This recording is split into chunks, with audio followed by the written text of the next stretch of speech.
Hello friends, मैं तबस्सुम नाज आप सबका स्वागत करती हूँ अपने चैनल में। इस वीडियो के थ्रू आप इंग्लिश सीख सकते हैं इंग्लिश लिटरेचर के ज़रिए। मैं अपनी वीडियो में इंग्लिश से जुड़ी सब कुछ कवर करने की कोशिश करूँगी, like English poem, drama, novel, theories. कोशिश करूँगी कि इस मुश्किल समय में जो लोग बाहर जाकर ट्यूशन नहीं पढ़ पा रहे हैं वो घर बैठे पढ़ सके। तो शुरू करते हैं। हमारा आज का poem loving in truth from Astrophel and Stella Sir Philip Sidney का है। Sonnet number 1। काफ़ी सिंपल एंड क्यूट पोएम है। ये स्टोरी पोइट अपनी लॉस्ट लवर के लिए लिखा है। उसका नाम दिया नहीं गया है, बट उस सेंचुरी के सोर्सेज से पता चलता है कि उसका नाम पेनेलोप डेविरक्स था। शी वॉज मैरिड, वो शादी कर चुकी थी। एंड इस पोइट में वो पोइट बता रहा है कि वो कितना अनहैप्पी है कि सही टाइम में वो अपना लव एक्सप्रेस नहीं कर पाया। ओके, तो इस बात से वो बहुत अनहैप्पी है। तो इसी बात को वो अपने पोएम के थ्रू अपने लवर को बताना चाहता है। तो पहला लाइन क्या है? Loving in truth and fain in verse my love to show. यहाँ पर क्या बोल रहा है कि loving in truth and fain in verse my love to show that she dear she my take some pleasure of my pen.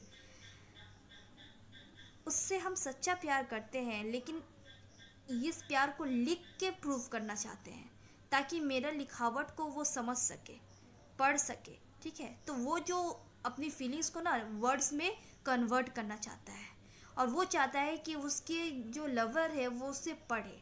She might take pleasure of my pain, वो उसमें अपनी तकलीफ़ को लिखना चाहता है कि वो कितना डिसहार्टेंड है, कितना पेनफुल है कि उसकी लवर उसको छोड़ के चली गई है। तो इस बात को मतलब छोड़ के चली गई नहीं, एक्चुअली सर्टेन रीज़न हुआ होगा, I don't know, may be उस टाइम वो सही टाइम पे एक्सप्रेस नहीं कर पाया। जैसे वो बोला कि ही वॉज, आप अगर आगे पोएम पढ़ोगे तो आपको पता चलेगा कि ही वॉज अनहैप्पी, कि वो सही टाइम में एक्सप्रेस नहीं कर पाया कि ही लव्स हर। तो यहाँ पर वो चाहता है कि अब वो भले शादीशुदा हो गई हो लेकिन फिर भी उसको पता चले कि हाँ वो उससे प्यार करता था, और वो उस राइटिंग में, उस पोएम में वो अपने तकलीफ़ को लिख सके ताकि उसको पता चले कि ही इज़ इन पेन, और इस पेन को वो शायद इंजॉय करे। May be she will enjoy it, लेकिन फिर भी वो उसे पढ़े। प्लेजर माइट काउज हर रीड, वो शायद उसे अच्छा लगे, उस अच्छा लगने की वजह से कि कोई उसके बारे में ऐसा कुछ लिखा है जो पेनफुल हो, एंड समवन इज़ रियली, कोई है ऐसा जो उसके लिए बहुत पेन फील करता है जस्ट बिकॉज वो उसके लाइफ में नहीं है। तो इस बात को सुन के शायद वो पढ़े, शायद ये सब बात उसे ट्रिगर करे और वो पढ़े। तो प्लेजर की वजह से ही शायद, लेकिन वो पढ़े, और उस पढ़ने के दौरान उसको पता चलेगा कि how much he loves her. Knowledge might pity win and pity grace obtain. Knowledge मतलब कि ही इज़ इन पेन, ये नॉलेज मतलब उसको जब इसके बारे में पता चलेगा, उसको जब इस बात के बारे में पता चलेगा कि ही इज़ इन पेन, तो शायद वो उस पर पिटी करे, दया करे। और अगर वो थोड़ा से भी दया करती है ना, देन ही इज़ हैप्पी कि उसका प्यार थोड़ा बहुत सक्सेसफुल हो गया है। I sought fit words to paint the blackest face of woe. हम चाहते हैं कि जो मेरा वर्ड्स है वो ऐसे वर्ड्स निखर के आए कि वो मतलब डार्केस्ट फीलिंग जो उसके अंदर में, जो डीप फीलिंग है, जो वो पेन फील कर रहा है, जो उसको अंदर से जो तकलीफ़ दे रहा है, वो तकलीफ़ वो वर्ड्स में इंक्लूड कर सके। ठीक है, तो वो वर्ड्स को इस तरीके से प्रेजेंट करना चाहता है कि उसकी फीलिंग्स को उसकी लवर समझ सके। Studying invention fine her wits to entertain. Studying inventions poetic creation. Studying inventions find her wits to entertain, often turning other leaves to see if thence will flow। यहाँ पर बोल रहा है कि हम बहुत सारे राइटर्स के बारे में पढ़ के ऐसा वर्ड्स को यूज़ करना चाहते हैं जो उसको इंटरटेन करे, जो पढ़ने के बाद वो खुश हो जाए, वो बोर ना हो। इसी वजह से हम बहुत बार दूसरे राइटर्स की पढ़ाई को देख रहे हैं। ऑफन टर्निंग अदर्स लिप्स का मतलब ही हुआ कि दूसरे राइटर के पढ़ाई को चेकआउट करना। ओके, ताकि वो अपने लिए वो वर्ड्स को खोज सके, जिस वर्ड को वो इनपुट करने के बाद अपने लवर को इम्प्रेस कर सके। Okay, some fresh and fruitful shower upon my sunburn brain, but words come halting forth wanting invention stay. यहाँ पर बोल रहा है कि कुछ fresh fruitful shower upon my sunburn brain. Sunburn brain का मतलब ये हुआ कि वो सोच सोच के उसका ब्रेन जो है बिल्कुल जल गया है, वो अब काम नहीं कर रहा है। ओके, तो यहाँ पर वो चाहता है कि बस किसी तरह से एक फ्रेश और फ्रूटफुल शावर उस पर हो, मतलब कि कुछ ऐसा हो कि उसका जो सन बर्न ब्रेन है वो फिर से सही हो जाए। But words come halting forth wanting invention stay, लेकिन वर्ड्स सही तरीके से आ नहीं रहे, कुछ वर्ड्स सही मिल नहीं रहा है, और जो इन्वेंशन हम करना चाह रहे हैं वो हो नहीं रहा है। Invention nature's child fled stepdame studies blows and others feet still seem but strangers in my way. Invention जो होता है नेचर्स चाइल्ड होता है। नेचर्स चाइल्ड क्यों बोला है? क्योंकि नेचर जो होता है कुछ ना कुछ हर दिन इन्वेंट करते रहता है, कुछ अजूबा ही इन्वेंट करता है।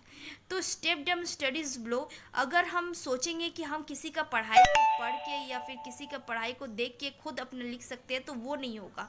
वो हमको नॉलेज तो देगा, लेकिन हम किसी को इमिटेट नहीं कर सकते। इमिटेट मतलब किसी का पढ़ाई को देख के उसी की तरह नकल उतारना। जो ओरिजिनल है उसका ग्लो ही अलग होता है, तो आप किसी को इमिटेट नहीं कर सकते हो। हर किसी का अपना एक स्टाइल होता है, तो वो स्टाइल कोई किसी से चुरा नहीं सकता है। Okay, and others feet still since but strangers in my way. सबको हम देख रहे हैं। फिट मतलब क्या कि सबका जो वर्क किया है, जो वर्क मतलब काम किया है, वो सबको वो देख रहा है, लेकिन सबको पढ़ने के बावजूद भी ऐसा लग रहा है जैसे मेरे लिए सब स्ट्रेंजर है, कुछ है ही नहीं। क्योंकि ऑब्वियसली आप अगर इंटरेस्टेड हो पेंटिंग में और आपको गाना गाने के लिए बोले तो वो नहीं होगा। अगर आपको पेंटिंग पसंद है, वो भी ऐसा पेंटिंग जो ज़्यादातर हीली पेंटिंग आप करते हो, या फिर आप ज़्यादातर शक्ल बनाते हो, तो आपको अगर हील पेंटिंग करने के लिए बोले तो आपको इसमें इंटरेस्ट नहीं आएगा। तो हर किसी का इंटरेस्ट होता है, हर किसी को चाहत होता है, तो वो चाहत डिफर करता है। तो यहाँ पर सिडनी बोल रहा है कि हम उन लोग को पढ़ाई तो देख रहे हैं, उन लोग को तो देख रहे हैं, लेकिन हमको स्ट्रेंज लग रहा है जैसे कुछ अलग ही है, वो इससे मेरा कोई कनेक्शन ही नहीं है। Thus great with child to speak and helpless in my throes biting my taunt pen biting my self for spite. यहाँ पर बोल रहा है कि मेरा ग्रेट विथ चाइल्ड, यहाँ पर पोइट के जो मतलब पोजीशन है, जिस जगह वो है, उसे एक प्रेग्नेंट वुमेन की तरह सिंबलाइज किया। ग्रेट यहाँ पर मैंने अंडरलाइन करके लिख भी दिया, great with child to speak pregnant women and helpless in my throes. Throes मतलब लेबर पेन। जब बच्चा जन्म लेता है तो माँ को जो पेन होता है वो लेबर पेन होता है, तो वो जो लेबर पेन उस वक्त उस माँ को होता है, ठीक उसी तरीके से यहाँ पर पोइट को भी हो रहा है। ओके, मतलब उस पोइट के पोइट का जो ब्रेन है वो बिल्कुल प्रेग्नेंट वुमेन की तरह है, मतलब बहुत सारे वर्ड्स है उसमें, बहुत सारे वर्ड्स है, और वो थ्रोस मतलब वो पेन कर रहा है और वो बाइट कर रहा है। ट्रॉन्ट my pen, ट्रॉन्ट pen, biting my ट्रॉन्ट pen, pen को वो बाइट कर रहा है क्योंकि उसका पेन जो है उसको ट्रॉन्ट कर रहा है। ट्रॉन्ट मतलब उसको चिढ़ा रहा है कि तुम कुछ लिख नहीं पा रहे हो। ओके, तो ये एक पोइट जो होता है इमेजिनेटिव होता है, और जो इमेजिनेटिव होते हैं ना वो हर चीज़ में जान डालते हैं। तो यहाँ पर वो पेन को बाइट कर रहा है, biting my self for spite. गुस्से से हम बाइट कर रहे हैं, खुद को भी बाइट कर रहे हैं, क्योंकि हमको मिल नहीं रहा है, मेरा दिमाग वर्ड से फुल है। यहाँ पर प्रेग्नेंट वुमन बोला गया, माई ब्रेन मतलब उसका जो दिमाग है वो फुल है वर्ड से, लेकिन उसको सही वर्ड्स मिल नहीं रहा है। Thus great with child to speak and helpless in my throes biting my taunt pen beating my self for spite. जैसे मैंने कहा कि प्रेग्नेंट वुमेन की तरह उसका सर पूरा भरा हुआ है, ब्रेन भरा हुआ है वर्ड से, और लेबर पेन, बिल्कुल लेबर पेन के बारे में बताया जा रहा है। यहाँ पर थ्रोज का मतलब होता है लेबर पेन। यहाँ पर वर्ड नोट में आप अगर देखो तो लेबर पेन लिखा हुआ है, तो ये वर्ड नोट आप अच्छे से देखो ताकि आपको इस मीनिंग सब समझ में आए। ओके, और बाकी अगर यहाँ पर जो नहीं दिया है उसका मीनिंग मैं आपको बता रही हूँ, मतलब लाइन वाइज मैंने बताते गया है। तो यहाँ पर जो हेल्पलेस इन माई थ्रोज का मतलब होता है लेबर पेन, मतलब उसके सर में जो वर्ड्स है वो अब पेनफुल हो रहे हैं, क्योंकि इतना सारा वर्ड्स है उसके सर में, लेकिन वो एक भी वर्ड को यूज़ नहीं कर रहा है। तो लेबर पेन मतलब एक मदर को जिस तरह का पेन होता है जब वो बच्चा डिलीवर करने वाली होती है, ठीक उसी तरह का पेन यहाँ पर पोइट को भी हो रहा है। यहाँ पर पोइट को भी हो रहा है क्योंकि उसका सर में, उसके दिमाग में पूरा वर्ड्स भरा पड़ा हुआ है, लेकिन वो उसको सही तरीके से यूज़ नहीं कर पा रहा है। Biting my tone pen, beating my self, जैसे मैंने कहा कि वो अपने पेन को बाइट कर रहा है, खुद को बाइट कर रहा है। उसी वक्त fool said my muse to me, muse वो होते हैं जो पोइट के गॉड होते हैं, ठीक है। तो according to poetry language muse जो होते हैं वो पोइट्स को इंस्पिरेशन देते हैं, ठीक है, कि वो अच्छा अच्छा लिख सके। तो यहाँ पर म्यूज़ उसको बोल रहा है, fool said my muse to me look in thy heart and write. Thy, thy ये वर्ड देखिए, दाई मतलब होता है तुम्हारा, ठीक है। तो यहाँ बोल रहा है कि अपने दिल में झांको और लिखो, तुम क्यों खोज रहे हो। मतलब यहाँ पर इस पोएम में ये बोल रहा है कि थ्रू आउट द पोएम जो राइटर है वो दूसरे राइटर्स के बारे में सोच रहा है कि वो राइटर क्या लिखा है, नहीं लिखा है, उसके बारे में इस राइटर के बारे में पढ़ रहा है, उस राइटर के बारे में पढ़ रहा है, वर्ड्स यूज़ करने की कोशिश कर रहा है, लेकिन वो जो भी कर रहा है ना अपने दिमाग से कर रहा है। इसलिए यहाँ पर ब्रेन के बारे में बताया, helpless in my throes, great with child to speak, pregnant brain के बारे में बोला जा रहा है कि यहाँ पर उसका ब्रेन जो है ना वो हर चीज़ दिमाग से सोच रहा है। वो उसको अपने लवर को इम्प्रेस करने के लिए वो मतलब वर्ड्स का इस्तेमाल करना चाहता है। वो चीज़ करना चाहता है कि वो इम्प्रेस कर सके। जब हम लोग किसी को इम्प्रेस करना चाहते हैं ना, तो हम लोग उनके पॉइंट ऑफ व्यू से सोचना शुरू करते हैं कि कैसे क्या करें, बेस्ट ऑफ द बेस्ट करें, सबसे अच्छा करें, किसी में कोई खूत ना निकले। लेकिन द थिंग इज़ कि दिल से सोचना ज़रूरी है। तो यहाँ पर यही बोल रहा है, look in thy heart and right, अपने दिल में झाँको और तुम्हारे जो फीलिंग्स है उसको लिखो। तो कभी कभी कीमती तोहफा भी इम्पॉर्टेंट नहीं होता है, लेकिन कोई अगर अपने हाथ से कुछ बना के दे तो वो इम्पोर्टेंट होता है, तो वो ज़्यादा अच्छा लगता है क्योंकि उसमें आपका मेहनत होता है। तो ये बहुत ज़्यादा स्पेशल हो जाता है जब कोई उसमें अपनी फीलिंग्स को जोड़ता है। तो यहाँ पर ये पोएम एंड होता है सर फिलिप सिडनी का, और ये रहा वर्ड नोट, इसको आप देख लीजिए। इसके अलावा अगर कोई वर्ड ऐसा है जो आपको नहीं समझ में आ रहा है तो आप मुझे बताइए, कमेंट में बता सकते हैं, हम उसको मीनिंग बता देंगे आपको कि क्या है उसके मीनिंग। तो ओवरऑल यही ये पोएम है, इट्स अ लव पोएम। एक लवर अपने बिलावेड के लिए लिख रहा है। बिलावेड का मतलब वो होते हैं जो मतलब जिससे वो प्यार करते हैं, ओके, बिलावेड, उसे बिलावेड कहते हैं। तो यहाँ पर लवर पोएट है और उसके बिलावेड वो वुमेन है जो ऑलरेडी शादीशुदा है। एंड यहाँ पर पोएट चाहता है कि बस वो उसकी राइटिंग को पढ़े और फील करे कि वो उससे कितना प्यार करता है। दैट्स इट, ये पोएम इसी बात के लिए है, ओके। तो ये रहा poem, line by line explanation. और यहाँ पर मेरे क्लास एंड होता है।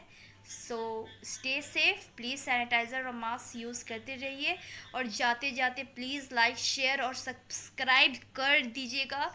और हाँ, सब्सक्राइब में पैसे बिल्कुल भी नहीं लगते हैं, तो प्लीज़ सब्सक्राइब कर दीजिएगा और जितना हो सके शेयर कीजिए, ताकि कोई ऐसा स्टूडेंट ऐसा है जो घर में बैठा है, पढ़ नहीं पा रहा है, तो वो पढ़ सके। कोई ऐसा स्टूडेंट है जो घर में पढ़ नहीं पा रहा है क्योंकि उसके पास ट्यूशन नहीं है या फिर बाहर ट्यूशन पढ़ने के लिए जा नहीं सकता है, तो वो अपने घर में बैठ के प्रिपरेशन कर सके। तो शेयर करते रहिएगा एंड प्लीज़ सब्सक्राइब कीजिएगा। Thank you so much for your time.